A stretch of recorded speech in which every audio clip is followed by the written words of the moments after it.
हम में से कितने लोग हैं जो चाहते हैं कि हम बोलने में अच्छे हों। मैं तो चाहती हूँ। मेरी ये एक बर्निंग डिज़ायर है कि मेरी स्पीकिंग स्किल बेटर हो, और मैं बहुत मेहनत कर रही हूँ अपनी स्पीकिंग स्किल्स इम्प्रूव करने के लिए। और स्पीकिंग स्किल्स हमारे हमारे पर्सनल और प्रोफेशनल दोनों तरह की लाइफ में हमारी बहुत मदद करती है। जब हम अपनी बात स्पष्टता से, क्लैरिटी से कह पाते हैं तो लोग हमें सुनते हैं, इंटरेस्ट लेते हैं हमारी बात में। तो 3 चीज़ें जो बहुत ही ज़्यादा महत्वपूर्ण हैं हमारी स्पीकिंग स्किल्स को इम्प्रूव करने में, उन्हें हमें समझना चाहिए। सिर्फ़ ऐसा नहीं है कि बोलने के लिए शब्द चाहिए, नहीं। हमें तीनों चीज़ों पर फोकस करना चाहिए अपने आप को एक इंटरेस्टिंग पर्सन बनाने के लिए, अपनी स्पीकिंग स्किल को बेहतर बनाने के लिए।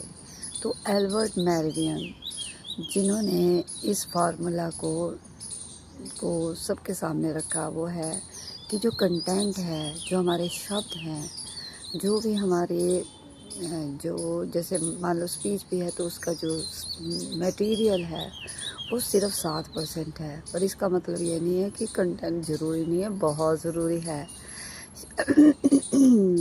तो जो ये कंटेंट इज़ अ किंग, चाहे 7% ही है, वो एक राजा है। अगर हमारे पास सही तरह का एक स्ट्रक्चर स्पीच नहीं है तो हम बोलेंगे क्या? तो परंतु ये 7% है, क्योंकि उस बोल कौन रहा है? अगर एक सम फ्लैटरी वे में अगर उसको बोल दे तो कोई भी वो इम्पैक्टफुल नहीं लगेगा। तो उसके बाद जो 55% है वो है बॉडी लैंग्वेज। बॉडी लैंग्वेज में हमारा फेशियल एक्सप्रेशन, हमारे हैंड जेस्चर, हमारे मतलब लेग्स, शोल्डर, सारी चीज़ें मैटर करती है। और जैसे हमारी अगर body language open body language है, हम अपनी तरह सही तरीके से अपनी बात रख पा रहे हैं, अपने मूवमेंट हमारी प्रॉपर है, तो हम एक इफ़ेक्टिव स्पीकर लगते हैं। और ये 55% है, तो इस पे बहुत काम करना पड़ रहा है, और मैं भी कर रही हूँ अपने ऊपर, समझ रही हूँ कैसे अपनी बॉडी को यूज़ करना है। और तीसरा वोकल वैरायटी, यस, टोन, हमारा पिच, हाईनेस और लोनेस ऑफ वॉइस, हमारी टोन कैसी है, हम एक्सप्रेस कर पा रहे हैं अपने जो भी फीलिंग्स है उनको।